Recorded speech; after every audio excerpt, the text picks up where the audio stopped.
আপনারা যে মান্য করেন ইমাম মাহাদি আলাইহিসসালাম এসে গিয়েছেন, আর মির্জা গোলাম আহমদ কাদিনী আলাইহিসসালামই ইমাম মাহাদি, তাহলে তার ইমাম মাহাদি আলাইহিসসালামের কাজ ছিল কি, আর হযরত মির্জা গোলাম আহমদ কাদিনী আলাইহিসসালাম কি কাজ করে গেছেন? দয়া করে যদি প্রশ্ন উত্তরটি দিন। ইউহিদ্দিনা ওয়া ইউকিমু শারিয়াতা, তিনি ধর্মকে পুনর্জীবিত পুনর্বাসিত করবেন এবং শরীয়তের বিধানকে যথাযথভাবে বাস্তবায়ন করবেন। তিনি ধর্মকে পুনর্জীবিত পুনর্বাসিত করবেন এবং শরীয়তের বিধানকে যথাযথভাবে প্রয়োগ করবেন। অর্থাৎ তিনি হাকামান আদালান হবেন, ন্যায় বিচারক মীমাংসাকারী হিসেবে আসবেন এবং যা তার জন্য ধার্য ছিল এই কাজ, সেটা সেইভাবেই তিনি পূর্ণ করে গেছেন। তিনি নতুন কোনো ধর্ম নিয়ে আসেননি।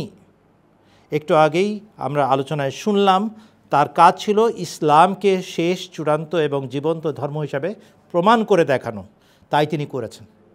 তিনি বলছেন সত্য ধর্ম সেটি যেখানে আল্লাহ পাওয়া যায়, আর আমি হযরত মুহাম্মদ সাল্লাল্লাহু আলাইহি ওয়াসাল্লামের আনিত শেষ সম্পূর্ণ ধর্মের এক নগণ্য অনুসারী হিসাবে ঘোষণা করছি আমার সাথে আল্লাহর যোগাযোগ আছে।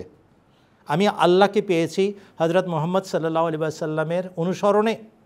তিনি আমার সাথে কথা বলেন, আমার দোয়া শুনেন, আমাকে ভবিষ্যৎ সম্পর্কে জ্ঞাত করেন, আর আমি তোমাদেরকে সে সমস্ত ভবিষ্যৎবাণী করে শোনাই, পড়েও শোনাই, আর সেগুলো তোমাদের সামনে পূর্ণ হয়, আমার পরেও কিছু পূর্ণ হবে এবং হতে থাকবে, এবং তোমরা যারা সত্যের অন্বেষী তারা জানতে পারবে যে হযরত মুহাম্মদ সাল্লাল্লাহু আলাইহি ওয়াসাল্লাম সত্য, তার আনিত শেষ এবং চূড়ান্ত ধর্মমত আল ইসলাম পূর্ণাঙ্গীন জীবনবিধান সেটা সত্য এবং চূড়ান্ত। অতএব আপনার প্রশ্নের উত্তর হচ্ছে তিনি কিসের জন্য আসবেন?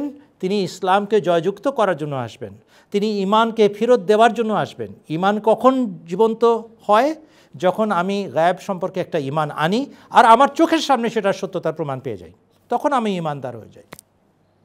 এই যে ভবিষ্যৎবাণী, এই যে গায়েবের সংবাদ তিনি সরবরাহ করেছেন, আর আমরা জীবদ্দশাতে এবং তার জীবদ্দশাতে এবং তার মৃত্যুর পর এখন পর্যন্ত পূর্ণ হতে দেখে এসেছি এবং আরও দেখতে থাকব। এটাই আমাদের ঈমানের মূল রহস্য। আর এই সব কিছুর গোড়া হযরত মুহাম্মদ মুস্তাফা সাল্লাল্লাহু আলাইহি ওয়াসাল্লাম। ধন্যবাদ।